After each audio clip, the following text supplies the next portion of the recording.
La madre Susana Ulloa Herrera, de las misioneras Hijas Mínimas de San José. Y este es un pequeño relato de mi vida. Gracias a Dios por haberme llevado a esta congregación y llevarme de la mano en los momentos más difíciles de mi vida. Él es mi fortaleza, mi apoyo, mi consuelo y mi respuesta. Susana Ulloa Herrera nace el 8 de agosto de 1939 en una comunidad de Apaseo el Alto, Guanajuato, la quinta hija del matrimonio entre Juan Ulloa y Juana Herrera Tamayo. Un día llegaron a la comunidad religiosas de la Orden de Misioneras Hijas Mínimas de San José a realizar una misión vocacional. Fue por este medio que la señorita Susana ingresó a esta congregación. Era una costumbre cambiarles el nombre. En este caso se le agregó del Sagrado Corazón de Jesús. El 6 de septiembre de 1956, la señorita Susana del Sagrado Corazón de Jesús Ulloa Herrera ingresa de aspirante a la Pía Unión de las Misioneras Hijas Mínimas de San José a la edad de 15 años. Después de 3 meses de aspirante, continuó como postulante. Al cabo de 6 meses solicitó ingresar al noviciado. Fue la encargada de la ropería por 4 años, en la cual se lavaba ropa de los sacerdotes. Un día quemó un calcetín y no sabía qué hacer. En ese entonces no sabía quién eran los Reyes Magos. Finalmente, la profesión fue confirmada el 2 de agosto de 1958. La casa de Cuauhtémoc, ubicada en Coyoacán, era grande y antigua, pero se rentaba. Al momento que la congregación creció, rentaron la casa de Moctezuma número 32 en Coyoacán, con el fin de tener mayor espacio. Después de días, todas se juntaron en Moctezuma, pues la renta de Cuauhtémoc aumentaba día tras día y no se podía pagar. La casa de Moctezuma era muy pequeña y vieja, pero tenía un corral en el cual se adaptaron 3 galeones de tabla y lámina de cartón negro. Uno se ocupaba como costurero, en el cual se pasaba día y noche cosiendo las hermanas, que eran destinadas a este oficio, en donde elaboraban ornamentos de iglesia. De los otros 2 galeones se hicieron dormitorios, uno destinado a las novicias y el otro a las profesas. La casita se adaptó para tener una capilla, dejando la cocina como estaba para poder cocinar. Ahí se cocinaba con leña y carbón. La segunda casa de la congregación surgió a partir de una petición de los padres josefinos a la parroquia de la Sagrada Familia, en Contreras, Estado de México. Para esta casa salieron 4 hermanas. A la congregación llegó como un ángel el padre Luis Reynoso Cervantes, acabado de ordenar en Roma, quien les consiguió trabajo en la Catedral Metropolitana de México, atendiendo las confirmaciones y las oficinas de la curia. Gracias a eso tuvieron que comer. Solo podían comer 2 tortillas, arroz o frijoles. En esta casa padecieron varias enfermedades, debido al exceso de trabajo y a la poca alimentación, como la tuberculosis, motivo por el cual varias de las hermanas tuvieron que internar en Huipulco, centro especial para tuberculosis, y después de esto se entregaron a sus familias. Pero no acabó ahí. La Secretaría de Salud mandó a hacer una revisión de enfermas y tuvieron que ir a traerla a las casas de sus familiares. La madre Susana junto con la madre Teresa Villanueva tuvieron que ir por la madre Raquel Ávila hasta el estado de Michoacán. Caminaron toda una noche entre el cerro y lloviendo para llegar a Tarandacuau. Únicamente esperaron a que se cambiara la madre Raquel y se regresaron las 3 a la Ciudad de México. En este transcurso estuvo la Madre Superiora María de la Cruz en peligro de ser detenida por las autoridades. Era tanta la desesperación de la Madre Superiora que las mandaba a sacar de la capilla al Señor San José en peregrinación al corral. Rezaban arrodilladas y con los brazos abiertos en forma de cruz todo el rosario y todas las oraciones que se sabían, para pedir por la salud de las hermanas. Mientras tanto, las que trabajaban en la catedral, entre ellas la madre Susana, continuaron las labores de las confirmaciones, las oficinas de la mitra y les dejaron la limpieza y mantenimiento de todo el edificio. Gracias a todo el trabajo, la congregación pudo salir adelante. Haciendo ahorros, la congregación pudo juntar para poder comprar un terreno en mismo Coyoacán, el cual es la casa general. Con la compra de este terreno y con el sentimiento de que siempre habían y estaban pagando renta, la madre Susana pidió un permiso para ir a las fábricas de materiales para pedir como donativo material, para poder empezar a construir, pero en todos lados le pedían una identificación, por lo cual la madre superiora fue a la Mitras a solicitarla. Una vez que la madre Susana tuvo la identificación, se dispuso a salir todos los días. La acompañaba a una diferente hermana y desde las 6 de la mañana hasta después de las 9 de la noche que iban regresando a la casa sin comer, porque en ese tiempo no les tenían permitido ingerir alimentos ni siquiera un vaso de agua fuera del convento. En la Ciudad de México se tiró un edificio que llamaban la Ciudadela, de la cual el padre Luis Reynoso, posteriormente Monseñor, pidió que le dieran el escombro para poder rellenar. Con el material que la madre Susana consiguió y con un tanto que se había ahorrado, se comenzó la construcción. El padre Reynoso tenía el deseo de que la casa se hiciera estilo colonial y, como fue quien lo llevó a cabo, se le concedió. Con lo que se juntaba del trabajo en la catedral, se estuvo pagando la mano de obra y la madre Susana seguía pidiendo material. Así fue como se construyó esa casa. Un día anterior a la bendición de la casa, fue injustamente castigada y enviada a la casa de Contreras, así que no tuvo la dicha de estar en la bendición. En Contreras duró varios meses, la regresaron a Coyoacán y la volvieron a mandar a las oficinas de la catedral. Le exigieron enérgicamente que se vistiera con ropa de color, pero no le dieron para tal. Cuando por orden del Papa se quitaron las confirmaciones de los niños pequeños, se quedaron sin ese trabajo y las oficinas del arzobispado se cambiaron a Tíbet número 40 por el deterioro del edificio de la catedral. La madre Susana siguió como encargada del mantenimiento. Llegó el momento en que el padre Raimundo, posteriormente obispo, pidió que se abriera una casa de misión en Chetumal. La congregación pidió a 4 voluntarias por lo lejos y por el clima. Se ofrecieron como voluntarias la madre Susana y sus compañeras, Esperanza, Lucía y María del Refugio, ya que se arreglaron los papeles para poder viajar y para poder llegar allá. Salieron el 8 de enero de 1968. El padre Raimundo las llevó a Itzmal, Yucatán, para estar en la reunión que los franciscanos hacían cada 3 meses. Ahí las entregó al padre Raimundo, con el padre Gil Fajardo, quien era el párroco de Chetumal. A la llegada a Chetumal estuvieron en una casita, sin luz y sin agua. Ahí vivieron alrededor de 4 años. Preparaban de comer en la parroquia para ellas 4 y para los frailes, que eran otros 4. Para darles de comer al padre Gil, le pedía ayuda a las familias que más medios tenían y que eran llegadas a la iglesia. La gente era muy cerrada, no se acercaban a la iglesia, ni hablaban con ellas, las veían como bichos raros. En las primeras semanas de su llegada, el padre Gil quería hacer una palapa para hacer la Semana Santa, porque la capilla era muy pequeña. Consiguió hombres de otras poblaciones para ir a cortar palma de guano, pero necesitaba quien les hiciera de comer. Trató de conseguir a algunas señoras, pero nadie se prestó, así que ellas se ofrecieron a ir.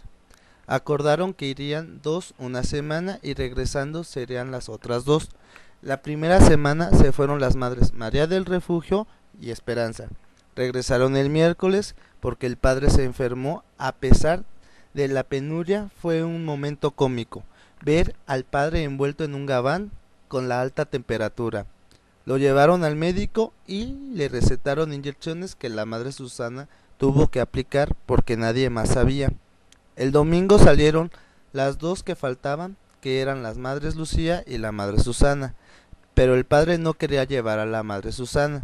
Entonces ella le dijo que tenía votos de obediencia y que ella iba a ir porque le tocaba. Por fin salieron y el padre iba algo disgustado. Pasaron a Santa Elena por una catequista que los acompañaría. Pasaron por un pueblo que se llama Álvaro Obregón, donde había mucha gente de otros estados, entre ellos de Marabatío, Michoacán, de donde era el padre. Les dieron frutas y verduras, y continuaron su camino, internándose en el monte. Llegaron a una loma y el padre les dijo que no subía el coche, así que se bajaron y empezaron ellas tres a caminar.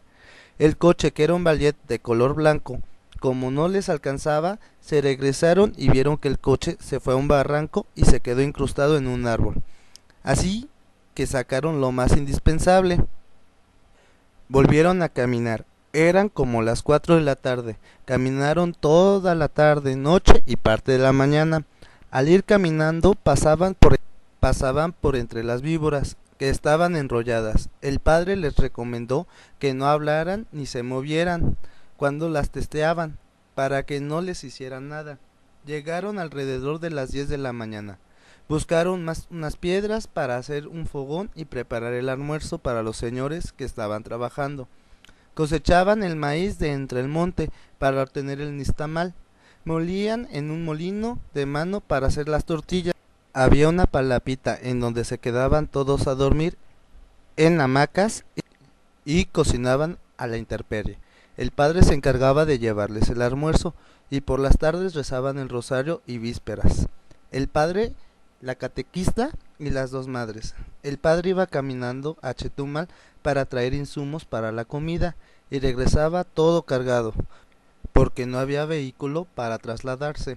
Un día les dijo que si querían ir a Puté a la imposición de ceniza, pero que irían caminando. Salieron alrededor de las 2 de la tarde. Iban el padre, la catequista Mari, el hermano de la catequista Benito, que ahora es sacerdote franciscano, y las dos madres, la madre Susana. Pensaba que estaba cerca. Como a las 4 de la tarde comenzó un aguacero. Caminaron entre el monte toda la tarde y noche.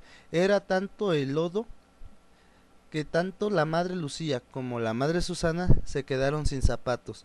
Llegaron alrededor de las 10 de la mañana, todas entumidas por el frío y el agua, a la casa de Manuel Barajas y su esposa Yolanda. La primera reacción de la señora Yolanda fue reclamarle al padre porque las llevaba así. La señora Yolanda les consiguió ropa para poder cambiarse y sandalias de plástico. La misa fue a las 4 de la tarde. Terminando, el padre se sentó a confesar y a platicar con la gente.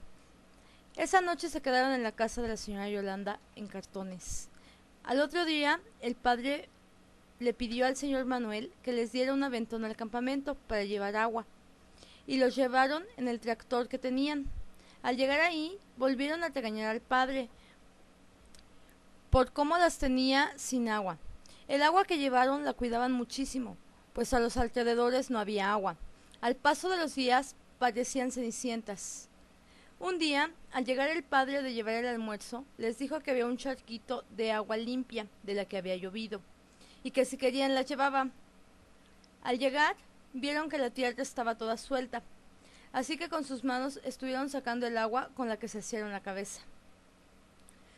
Un día en la noche, la madre Susana fue a sentarse en donde estaban los solotes. La luna estaba llena y muy bonita. El padre se acercó a ver qué estaba haciendo, y la madre Susana aprovechó para preguntarle por qué no la quería llevar.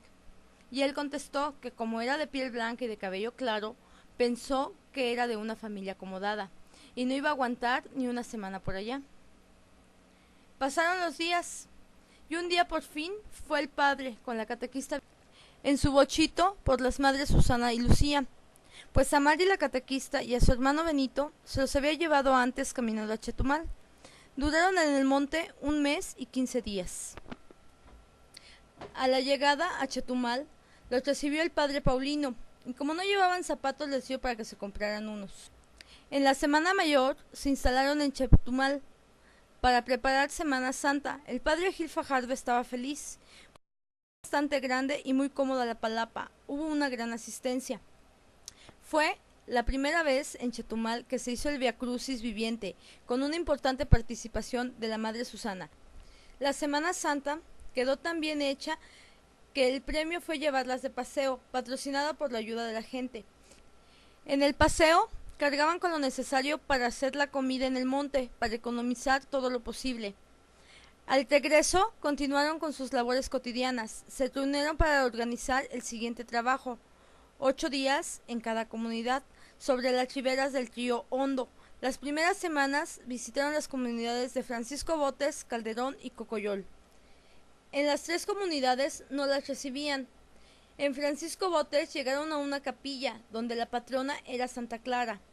Había una mata de tamarindo muy grande. Allí era su casa. Cada una llevaba su hamaca para dormir. Su trabajo consistía en tejer, en leer, en costuras, etc. Porque la gente les cerraba la puerta de sus casas. No les ofrecía ni siquiera un vaso de agua. La gente se burlaba de ellas. Así estuvieron asistiendo continuamente cada 15 días. Cabe mencionar que todas las comunidades hablaban maya y todos los hombres cargaban machete. La madre Susana habló con un maestro para pedirle un censo. En la plática con el maestro, éste le comentó que no se desanimara, porque la gente ahí era como animales, ya que incluso tenían relaciones sexuales en todos lados y con todos. El maestro era muy católico, era de Valladolid. Dejó salir a los niños 10 minutos antes para ir con las madres. Los siguientes días, los niños salían y se iban a sus casas. Hasta el 4.º día se acercaron 3 niños y con ellos se inició el catecismo. A la siguiente semana salieron sobre la carretera de Chetumal a Escárcega, a una comunidad que se llamaba Nicolás Bravo. Ahí por lo menos poca gente la recibió.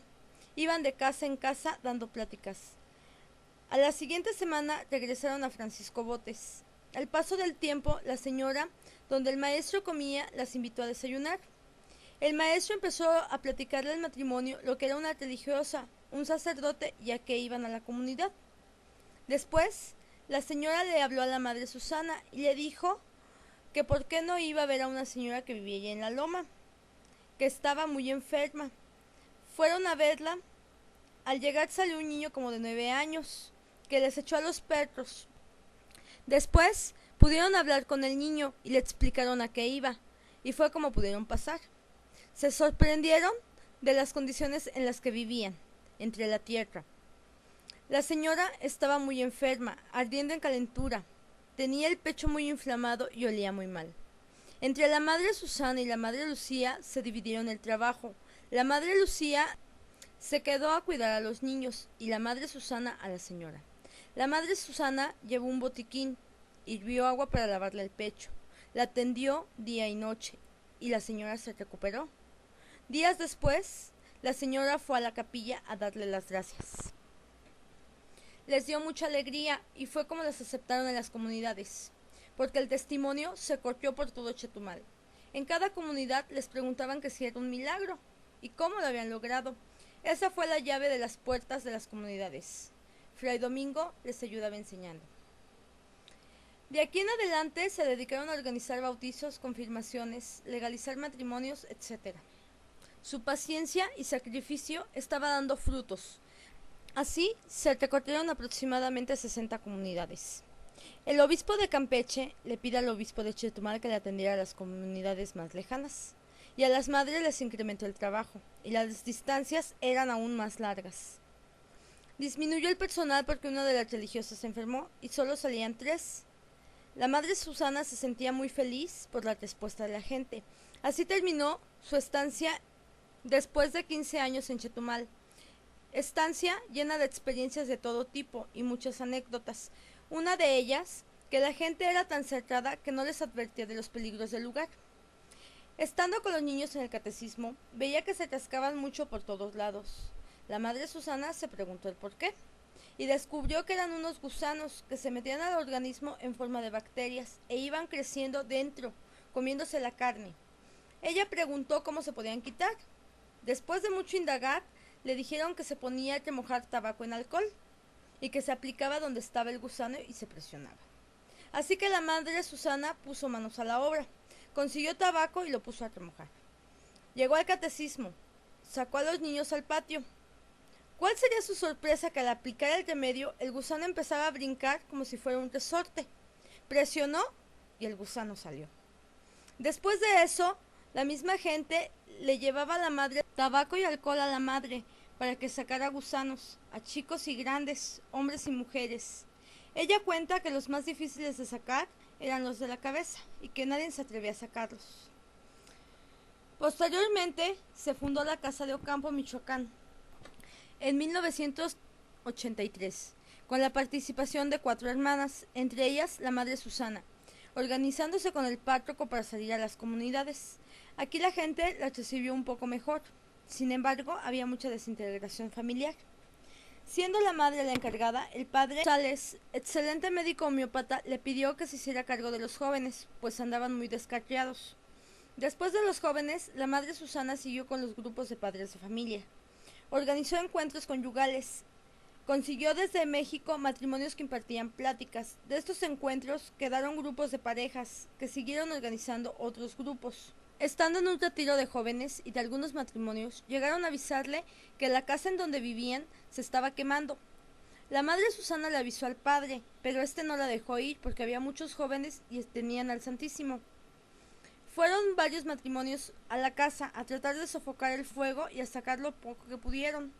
La madre Susana estaba toda angustiada, pero se quedó hasta finalizar el retiro. Por la noche, cuando llegó, de lo que había sido su casa no encontró nada, solo un rinconcito de la capilla. La casa de la cual se está hablando era muy bonita, de una sola planta, con un diseño campirano, elaborada toda en madera. La casa fue prestada a la madre Susana por la señorita Celina Mercado. La gente de Ocampo se adaptó muy pronto a las madres y su respuesta fue mayor conforme pasaron los días, los meses y los años. Querían tanto a la madre Susana que cuando se cumplían 4 años de su estancia, le comunicaron que la cambiarían a otro lado. La madre Susana se lo comunicó al padre, y alguien por ahí se enteró. Así que la gente se organizó para mandar una comisión a la Casa General en México para pedir que no la trasladaran, por lo cual la Madre Superiora General accedió a no realizar su cambio. Durante su estancia en Ocampo, le celebraron sus bodas de plata, 25 años de vida consagrada. En ese mismo tiempo, la Madre Susana viajó a la Ciudad de México para la celebración de sus bodas de plata, en compañía de sus hermanas de congregación, sus padres, familiares y amigos. En Palmillas, estuvieron solas un tiempo. Atendieron las comunidades como pudieron. La gente era un poco difícil. La Madre Susana se encargó sobre todo de atender a los enfermos, y atendieron la catequesis con los niños, jóvenes y adultos. Luego llegó el padre Antonio y tuvieron la primera reunión para la organización. Solo que ahora les dieron para atender una parroquia que estaba como a 30 kilómetros de Palmillas. Claro que aumentó el trabajo, pero con la ayuda del padre pudieron salir adelante. Los retiros los tenían en Ciudad Victoria. De Palmillas la cambiaron al Seminario Mayor, que estaba en Delicias, Estado de México. Su llegada fue emocionante, pues todos la estaban esperando. El trabajo era un tanto agotador. Lo que más le pesó a la madre Susana fue que ahí no tenía ninguna actividad pastoral. Y como anteriormente ese había sido su trabajo, extrañaba muchísimo la catequesis. Estuvo 4 años en el seminario y por las noches lloraba mucho, porque extrañaba su trabajo pastoral con la gente. Así pasó mucho tiempo, hasta que la madre, María del Socorro, que tenía un grupo de niños en preparación para la primera comunión, enfermó, por lo cual se lo encargó a la madre Susana, que para ella fue su aliciente, porque era lo que más le gustaba, y ya le hacía falta. Siguió trabajando en el seminario, pero el sábado se dedicaba a atender a los chiquitos hasta que realizaron su primera comunión. Llegó el momento en que les avisaron que las instalaciones del seminario se habían vendido y que tenían que trasladarse a Ixtapaluca.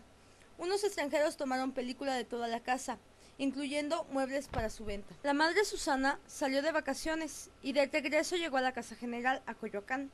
Todas sus cosas se quedaron en el seminario y cuando la mandaron a recogerlas sintió mucha melancolía y dolor de dejar un lugar tan hermoso y tranquilo. Regresando a la Casa General, le dan la noticia de que la cambian a Playa del Carmen.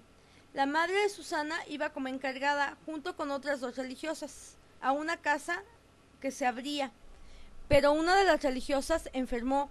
Solo se fue la madre Susana y otra. La madre Susana no se sentía muy segura, porque iban a trabajar con los padres legionarios y ella sabía que eran muy preparados y estrictos. El padre Bernardo Quinn, párroco de Playa del Carmen, las organizó para comenzar a salir a las comunidades. La otra hermana se quedó en la parroquia y la madre Susana salió a Tulum, Cobac, Francisco May, Acumal, Puerto Aventuras y otras. Atendió catecismo, plática para confirmaciones, plática para bautizo, plática para matrimonios, pláticas para jóvenes matrimonios, personas mayores, y por las mañanas visitaba las casas para invitarlos a las actividades de la iglesia. Como la hora santa los jueves, que se procuraba hacer en todas las comunidades. A la misma vez realizaba el censo. La madre Susana estaba en las comunidades del miércoles al viernes y dormía en donde le daban posada. En Tulum dormía en un cuarto que estaba atrás de la capilla. El viernes por la noche regresaba a Playa del Carmen para poder atender el sábado el catecismo y todo lo que se pudiera ofrecer, a lo mismo que el domingo. El lunes se quedaban en la casa para hacer las labores del hogar y el martes empezaban con el trabajo de las comunidades más cercanas a Playa. Su mayor encomienda era visitar a las familias en sus casas, sobre todo las más pobres, que estaban olvidadas en los rincones más lejanos, para invitarlas a la capilla. Por la tarde estaba en la capilla para atender a las personas que llegaran. Para ellas dos era muy agotador, pero mandaron a 2 novicias y se compartieron el trabajo. A partir de entonces, la madre Susana salía acompañada de una de ellas. El padre Bernardo fundó una escuela primaria, pues las escuelas que había estaban muy descuidadas y a él le interesaba mucho la formación intelectual de los niños. Entonces, les aumentó el trabajo a las madres, pues por las mañanas daban clases de religión toda la semana hasta la 1 de la tarde.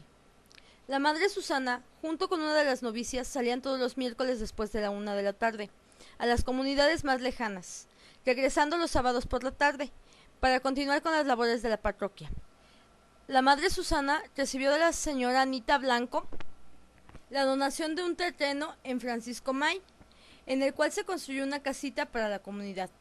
Después de 4 años de estar la madre Susana en Playa del Carmen, le avisaron que sus padres estaban muy enfermos, por lo cual pidió un permiso de 1 año para poder estar con ellos atendiéndolos. Durante ese año fallecieron sus padres, el 6 de enero él y ella el 28 de septiembre. La madre Susana enfermó por agotamiento y regresó a la casa Coyoacán, en la que estuvo 3 meses atendiendo su salud.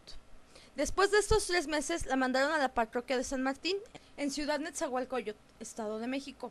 El párroco Andrés Méndez, su primera encomienda fue saber dónde había enfermos, para que llevara al sacerdote a confesarlos y ella llevarles la comunión. Esta labor la realizaba por las mañanas y por las tardes se hacía cargo de los centros de evangelización, que eran 22. En este visiteo se encontró con muchos jóvenes y personas que no contaban con su bautizo, confirmación o primera comunión. La madre Susana los preparó para realizar estos sacramentos. Estuvo durante 1 año y medio en Ciudad Neza. Regresó a donde empezó, a Chetumal. Mandaron a 4 religiosas, una de ellas la madre Susana. A su llegada a Chetumal, mucha gente la reconoció. A la madre Susana le dio mucho gusto, pues niños que dejó en brazos ahora eran ya padres y abuelos, después de 25 años. La madre Susana iba de encargada. A su llegada se presentó con el párroco de San Pedro y San Pablo. En esa parroquia se quedaron 2 religiosas. La madre Susana, junto con la otra, se fueron a la parroquia de San Judas Tadeo. La organización resultó un tanto difícil, por lo lejos que habían quedado unas de las otras. Sin contar que el párroco de San Pedro les cambiaba constantemente el itinerario. El padre de San Judas Tadeo era relativamente nuevo y ya las esperaba. Se reunieron y repartieron las comunidades. El padre Fernando Alvarado de los franciscanos les ayudó mucho. Por la mañana visitaban familias. Por la tarde impartían pláticas de instrucción religiosa. El párroco les hizo mucho hincapié en el visiteo y en el censo. Los jueves hacían la hora santa en la comunidad de Santa Elena. Ya había sagrario. Se regresaban como podían de las comunidades. Se llegó la Cuaresma y se impartieron pláticas cuaresmales. Para la Semana Santa se juntaron seminaristas y gente religiosas de otros lugares para poder ir a todas las comunidades, por lo menos 4 personas por comunidad. La gente estuvo muy contenta, continuaron trabajando, reforzando todo lo aprendido. En marzo, la madre Susana habló con el padre Fernando para la celebración de una misa de acción de gracias, con motivo de su patrono, señor San José. La misa la celebró el obispo Jorge Bernal Vargas. Al obispo le dio mucho gusto, pues ya conocía a la madre Susana. Se hicieron todos los preparativos para la celebración.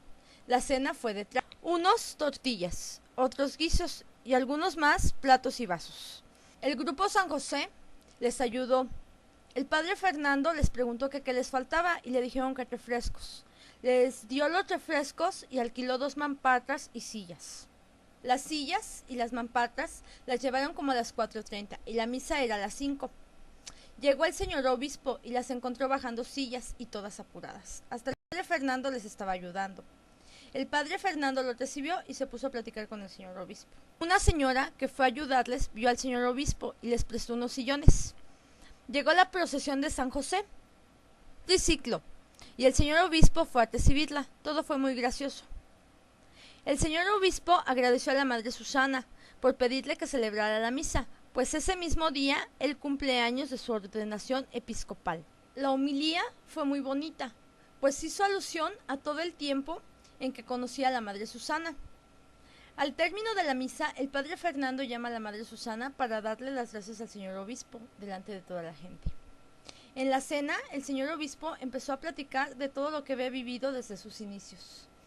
En las comunidades se celebraron bautizos, confirmaciones y matrimonios colectivos. Después la mandan a Tulum.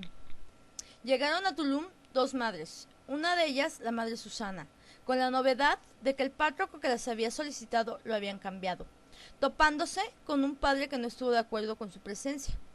No le parecía en nada el trabajo que realizaban. Las alojó en una casa, la cual se las pidió sin aviso previo. Tuvieron que mudarse prácticamente de un día a otro, a una casa muy alejada del pueblo, donde estuvieron. A pesar de todo, ellas continuaron con su labor hacia la iglesia en favor de la gente. En ese año, la madre Susana pretendía celebrar sus bodas de oro, pero fue imposible, al grado de que el padre no quiso ni siquiera celebrarles una misa de acción de gracias el día 19 de marzo, por lo cual las 2 religiosas fueron a Playa del Carmen a la celebración. Regresa a Playa del Carmen, su actual estancia, en donde después de muchos contratiempos y obstáculos, celebrará sus bodas de oro. 50 años de vida consagrada en el seno de esta congregación de las misioneras Hijas Mínimas de San José.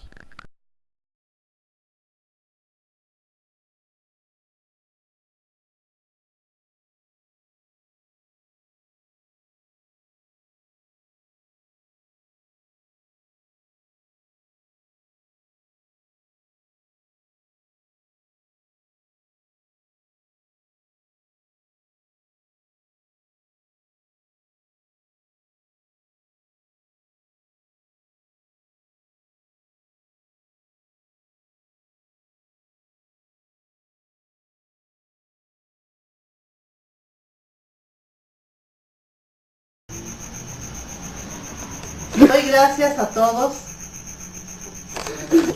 por haberme acompañado. Me sigan apoyando.